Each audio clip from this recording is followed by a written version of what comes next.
Hello dear viewers, welcome back to our YouTube channel next level India, जहां पर हम discuss कर रहे हैं अर्ली वैदिक के बारे में। डिस्कस कर लिया हमने। अब हमारा टॉपिक जो है वो है लेटर वैदिक पीरियड के बारे में हम डिस्कस करेंगे। ठीक, तो इसके अंदर जो टाइम पीरियड रहता है, जो लेटर वैदिक टाइम पीरियड देता है, वो है 1000 से लेकर 600 बीसी के बीच में। ठीक, ये वाला टाइम पीरियड जो है वो कौन लेता है? लेटर वैदिक पीरियड। उसके बाद हम देखते हैं कि बहुत सारी ऐसी चेंजेस आई होंगी जो अर्ली वैदिक टाइम पीरियड पे हो रही थी, वो उसमें चेंजेस आई होंगी, तभी तो हम इस पर्टिकुलर फेज को जो है वो लेटर वैदिक पीरियड के अंदर डालते हैं। ठीक, तो हमने वही सारी चीजें देखनी है कि क्या चेंजेस पहले वाले अर्ली वैदिक में आई होंगी। ठीक, अर्ली से लेटर वैदिक तक आते आते क्या क्या चेंजेस आई, पॉलिटी के अंदर क्या आई, इकोनॉमी के अंदर क्या आई, सोशल एस्पेक्ट के हिसाब से क्या आई, वो सारी चीजें हम वन बाय वन डिस्कस करेंगे। अब वैदिक एज तक आते आते बहुत सारी ऐसी चेंजेस हो चुकी थी, डेवलपमेंट हो चुकी थी हर एक एतबार से। ठीक, सोशली अगर हम देखें तो बहुत सारी चेंजेस आई थी। अब जो है इसके प्रोफेशन के आधार पर जातीज में लोगों को डिवाइड कर दिया गया था। ठीक, लेटर वैदिक पीरियड के अंदर। ठीक, अब इकोनॉमिक एस्पेक्ट से भी बहुत ज्यादा चेंजेस आई। पहले पेस्टोरल इकोनॉमी हुआ करती थी। ठीक, अब जो है वो एग्रीकल्चरलिस्ट वो बन जाएंगे। उसके बाद पॉलिटिकल एस्पेक्ट के अंदर भी जो है वो बहुत सारी चेंजेस आएंगी। ठीक, पहले जनास हुआ करते थे, अब जो है वो स्मॉलर स्मॉलर किंगडम्स, जनपदास बन जाएंगी। टर्म राष्ट्र अभी हमें इसी टाइम पीरियड के अंदर इस्तेमाल करने को मिला, देखने को मिला। उसके बाद ये वो टाइम पीरियड है जब बाकी वेदास जो है वो लिखे गए। हमने इससे पहले डिस्कस किया कि हमें सारी इंफॉर्मेशन कौन प्रोवाइड करता है अर्ली वैदिक टाइम पीरियड की, वो हमें करते हैं ऋग्वेद। ठीक, जिसको बारे में हमने ये डिस्कस किया कि वो सिर्फ इंडियन सब कॉन्टिनेंट के हिसाब से अगर हम देखें तो वो ओल्डेस्ट नहीं है, बल्कि वो पूरे यूरोपियन अगर कॉन्टेक्स्ट में अगर हम देखें तो उस हिसाब से भी वो ओल्डेस्ट बुक मानी जाती है। ठीक, तो उसके बाद जितनी भी बुक्स वगैरह हैं, जितनी भी ब्राह्मणिकल टेक्स्ट हैं, ऋग्वेद के बाद जितने भी वेदास हैं, वो सारे हमें इंफॉर्मेशन किसके बारे में प्रोवाइड करते हैं?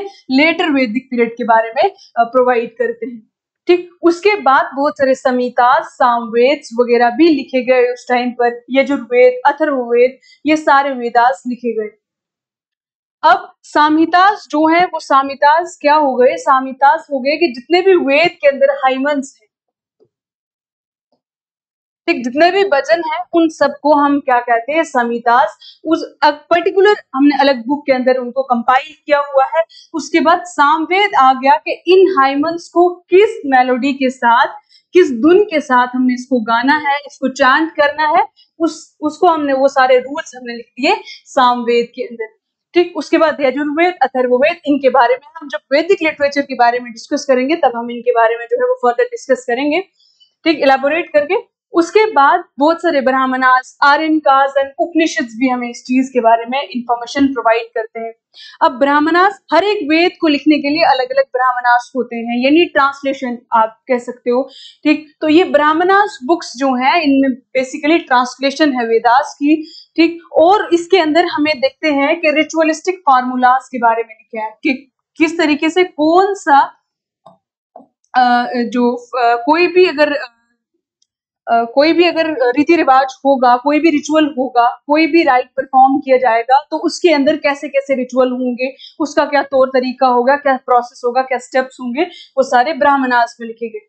आर्यनकास ऐसी बुक्स हैं जो फॉरेस्ट के अंदर लिखी गई हैं, और वो ऋषि मुनियों ने लिखी हैं, पीर्स वगैरह ने लिखी हैं। ठीक, तो इसके अंदर ये सैक्रिफाइसेस जो होती थी, जिसपे ब्राह्मणास वगैरह ज्यादा फोकस करते हैं, ये उनके अगेंस्ट है, और ये ज्यादा बोलता है, आर्यनकास जो बुक्स हैं वो ज्यादा फोकस करती है कि हमें मेडिटेशन करनी है। ठीक, उसके बाद उपनिषद, उपनिषद जो हैं वो भी हमें जो है वो किस चीज के बारे में बताते हैं? हमने सोर्सेज के अंदर भी डिस्कस किया था, ये हमें फिलोसफिकल नॉलेज के बारे में बताते हैं, फिलोसफिकल आइडियाज, ये सारी चीजें हमें जो है वो प्रोवाइड करते हैं। इस पर्टिकुलर एज को, लेटर वैदिक पीरियड को जो है हम PGW आयरन फेज भी कहते हैं, क्योंकि इस टाइम पर जो मोस्टली पॉटरी का इस्तेमाल किया गया वो पेंटेड ग्रेवियर थी, और इसके अंदर, इसी फेज के अंदर हमें कहीं ना कहीं से iron implements, tools and as well as weapons भी देखने को मिले हैं। एग्रीकल्चर के लिए जो टूल इस्तेमाल करते थे वो आयरन टूल्स थे, और लड़ने के लिए भी जैसे हमने देखा वैदिक गॉड्स के बारे में जब हमने डिस्कस किया तो वहां पर भी हमें ये देखने को मिल रहा था कि वहां पर जो गॉड्स थे उनके पास टूल्स हुआ करते थे। ठीक, तो यही से हमें पता चलता है कि इसको PGW आयरन फेज क्यों कहा जाता है। ठीक, इसीलिए आगे हम और देखते हैं। अब जब लेटर वैदिक के आते आते इन लोगों को बहुत ज्यादा नॉलेज हो चुका था। बहुत ज्यादा नॉलेज किसका हो चुका था? ज्योग्राफिकली बहुत ज्यादा नॉलेज हो चुका था। अब हमने देखा किसके अंदर, जब हम ऋग्वेद के बाद वाले वेदास को पढ़ते हैं, उसके अंदर हमने देखा कि बार बार हमें जिक्र अलग अलग जगहों का मिलता है। ठीक, जैसे लेटर वैदिक पीरियड तक आते आते आर्यंस जो हैं वो अपनी, जो हमने पहले पढ़ा था कि वो माइनर एशिया से आकर यानी तुर्की से एंटर होकर कहां पर बसे थे? सप्ता सिंधु रीजन के अंदर बसे थे। ठीक है, सप्ता सिंधु। कनेक्टिविटी रखनी है, पिछली वाली चीजें जो है वो याद रखनी है। तो हमने ये पढ़ा था कि सप्ता सिंधु में आकर वो बस गए थे, लेकिन जब लेटर वैदिक तक आते आते वो लोग जो है ईस्ट की तरफ और साउथ की तरफ और ज्यादा बढ़ना शुरू हो गए। अब इनकी जो लिटरेचर है इस टाइम पीरियड का, जो लेटर वैदिक का लिटरेचर है, उसके अंदर हमें जिक्र मिलता है किसका?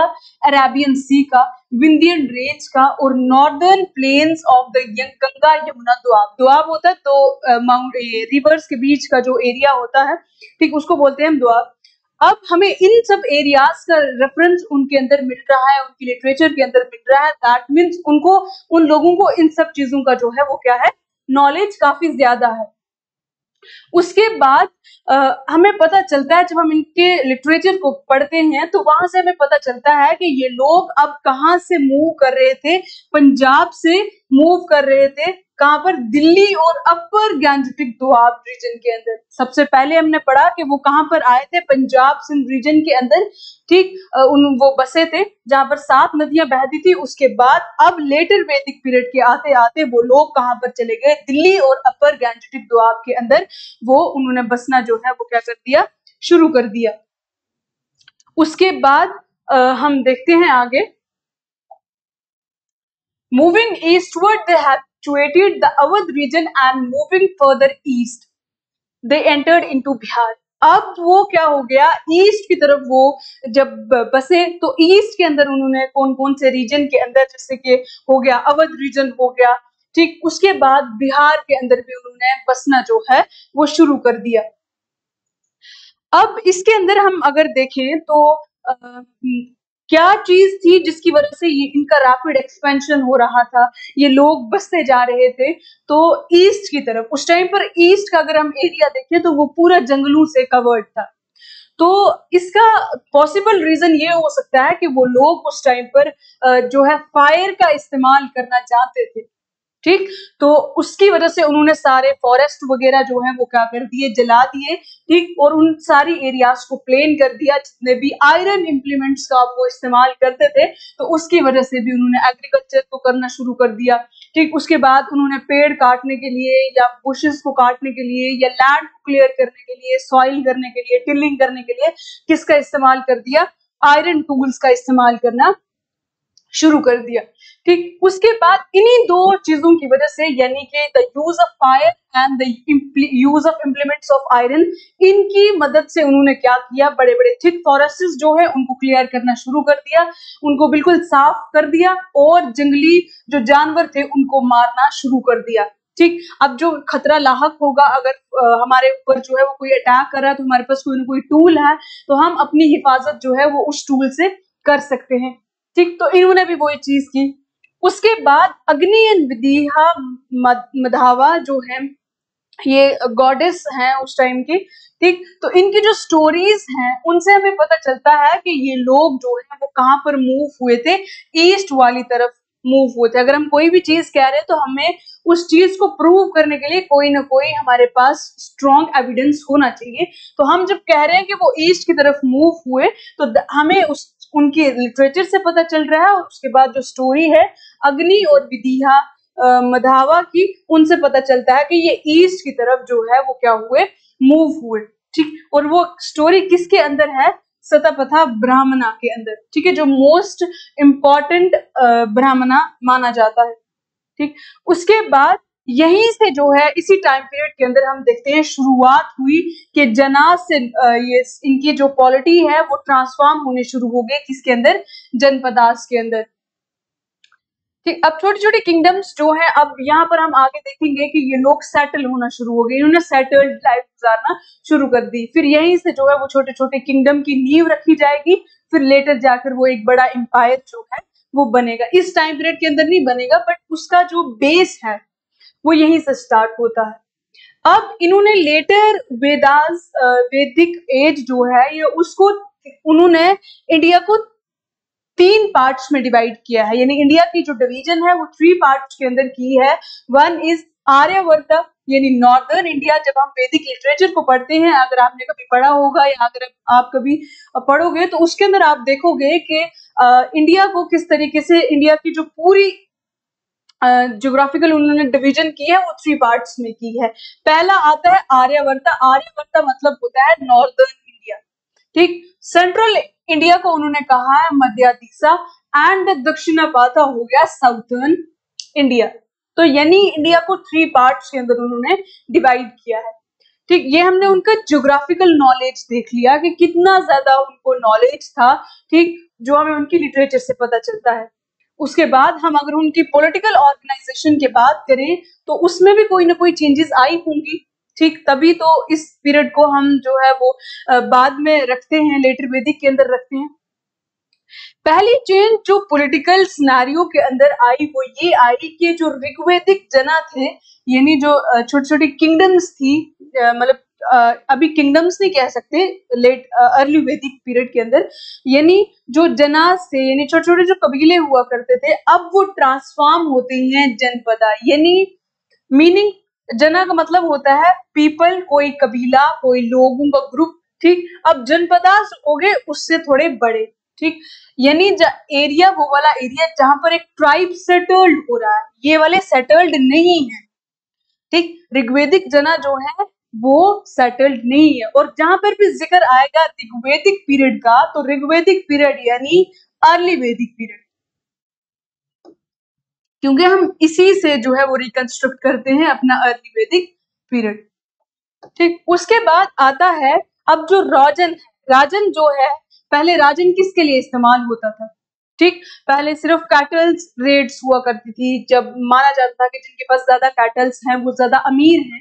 तो अब जो कैटल्स के लिए जो रेड की जाती थी वो सिर्फ लड़ाई जो है वो कैटल्स के लिए नहीं लड़ी जाएगी, बल्कि अब ये जो राजन है ये टेरिटरी और ट्राइब्समैन को प्रोटेक्ट करने के लिए भी लड़ाई लड़ेगा। यानी अब लड़ाई जो है वो एक्विजिशन ऑफ लैंड के लिए भी होगी, यानी अब लोग जो है अब सेटल होना शुरू कर दिए। तो इसी तरीके से उन्होंने अपना एरिया ऑफ इन्फ्लुएंस बढ़ाना जो है वो शुरू कर दिया। तो इसी तरीके से अब वो क्या करेंगी, अब जो राजन है यानी राजा जो है वो क्या करेगा, सिर्फ पशुओं के लिए लड़ाई नहीं लड़ेगा, कैटल रेड्स नहीं करेगा, बल्कि वो अब लैंड के लिए भी लड़ाई लड़ेगा। ज्यादा से ज्यादा लैंड अपने अंडर लाएगा जब वो, तो तभी उसका इन्फ्लुएंस जो है वो ज्यादा से ज्यादा बढ़ेगा। उसके बाद आता है ऋग्वैदिक पीरियड के अंदर अगर हम देखें तो जो राजन्यास है, अब यहाँ पर वर्ण सिस्टम बहुत ज्यादा स्ट्रॉन्ग होना शुरू हो गया। फिर उसी से जो है आगे जाति सिस्टम जो है वो बनता है, कास्ट सिस्टम बनता है।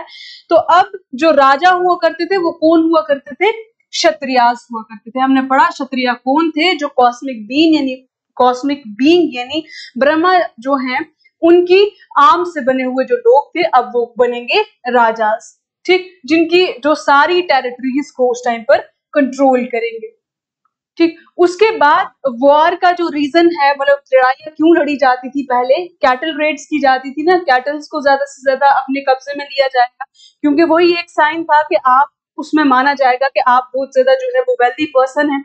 अब जो है लड़ाई हमने पहले डिस्कस कर लिया कि किस लिए होगी, लैंड को ज्यादा से ज्यादा अपने इन्फ्लुएंस में लाने के लिए, ठीक। और हमारे पास आता है कहीं ना कहीं से आयरन वेपन्स का इस्तेमाल भी ये लोग करते हैं, ठीक। अब आयरन वेपन्स का इस्तेमाल ये करते थे तो उसकी वजह से इनकी जो है ये हर लड़ाई को जीत जाते थे। लेटर वैदिक पीरियड के अंदर अगर हम देखें तो सोसाइटी जो है वो वर्ण के आधार पर जो है डिवाइड की गई थी। ठीक, अब इधर जो है अर्ली वैदिक से आते आते लेटर वैदिक तक सोशल डिवीजन बहुत ज्यादा शार्प हो चुका था। अब जो प्रोफेशन जो लोग काम कर रहे हैं उसी के आधार पर उन्होंने जो है वो जातीज बना दी, यानी कास्ट्स बना दी। ठीक, अब जो किंगशिप का नेचर है वो ट्रांसफॉर्म हो गया, यानी अब जो है ज्यादा से ज्यादा राजा को इम्पोर्टेंस दी जा रही है। किस तरीके से दी जा रही है? क्योंकि अब वो लैंड की एक्विजिशन के लिए भी लड़ाई जो है वो लड़ रहा है।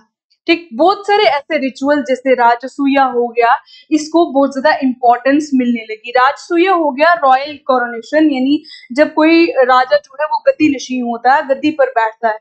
ठीक, तो वैसे रिचुअल्स अब उनकी इम्पोर्टेंस बढ़ना शुरू हो गई। इनकी इम्पोर्टेंस क्यों बढ़ना शुरू हो गई? क्योंकि जितना भी किंगशिप का जो नेचर है वो सारा चेंज हो गया।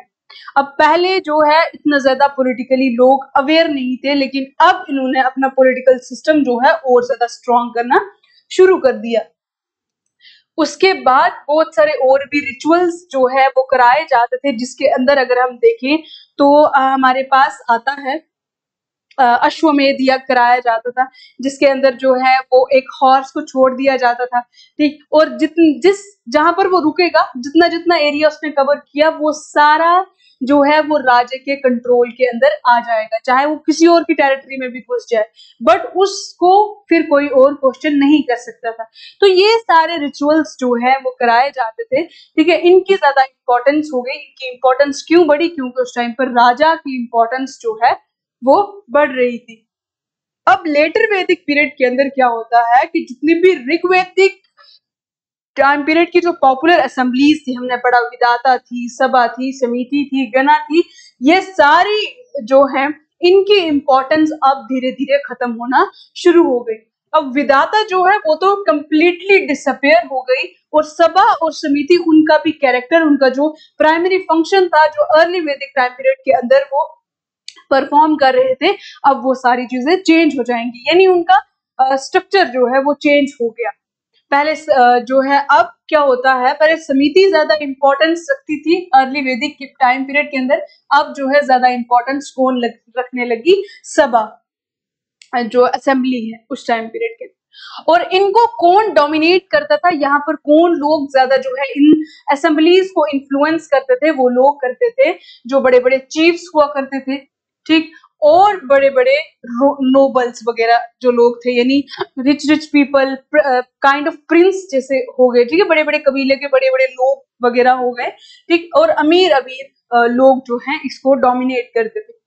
अब हमें यहाँ से पता भी चलना चाहिए कि इसमें लिखा है कि वुमेन्स को अब अलाउड नहीं था कि वो सभा के अंदर बैठे। पहले अर्ली वैदिक के अंदर उनको अलाउड था, वो बैठ सकती थी। दैट मीन्स उनकी पोजीशन जो है अब थोड़ी बहुत गिरने लगी, नीचे की तरफ आने लगी। अब ये सारे डोमिनेट कौन करने लगे? नोबल्स और ब्राह्मणास। ठीक, अब सभास, और जैसे हमने पढ़ा था या आगे हम आगे भी डिस्कस करेंगे, जो सबसे ऊपर वाला वर्ण सिस्टम के अंदर सबसे ऊपर जो है वो कौन होता था? ब्राह्मणास होते थे, और नीचे जो है वो क्या होते थे? क्षत्रियास, यानी राजास वगैरह होते थे। अब लेकिन क्षत्रियास या राजास जो है वो ब्राह्मणा की परमिशन के बगैर या उनकी एडवाइस के बगैर कुछ भी नहीं कर सकते थे। तो अल्टीमेट कंट्रोल किसके पास था? ब्राह्मणास के पास भी। तो सोशली एस्पेक्ट से अगर हम देखें, रिलीजियस एस्पेक्ट से देखें, हर एक एस्पेक्ट से देखें, तो उस टाइम पर हर चीज का कंट्रोल जो है किसके पास था? ब्राह्मणास के पास था। ठीक, उसके बाद अगर हम इस चीज को आगे फर्दर देखें तो उनका जो स्टेट सिस्टम था 5 भाग्यों में डिवाइड किया हुआ था उन्होंने, और राजा को अलग अलग नामों से, अलग अलग पूरी कंट्री के अंदर अलग अलग नामों से पुकारा जाता था। हमने देखा कि सेंट्रल इंडिया के अंदर राजा को राजा नाम से बुलाया जाता था, साउथ रीजन के अंदर भूजा नाम से, और वेस्टर्न इंडिया के अंदर स्वराट नाम से, नॉर्दर्न किंगडम के अंदर विराट नाम से, और ईस्टर्न किंगडम के अंदर सम्राट नाम से जो है वो राजा को बुलाया जाता था। और 5 जो स्टेट सिस्टम उसके उनका था वो था राज्य, भोज्य, स्वराज्य, विराज्य एंड साम्राज्य। इस तरीके से वो अपने किंगडम्स को जो है वो क्या करते थे? एस्टैब्लिश करते थे। उसके बाद क्या होता है कि बड़ी-बड़ी जो है वो किंगडम्स हमें देखने को मिली कि चीफ और द किंग मोर पावरफुल। अब जब बड़ी-बड़ी किंगडम्स बनेंगी तो उसकी वजह से राजा और चीफ्स जो है वो क्या होंगे और ज्यादा पावरफुल हो जाएंगे।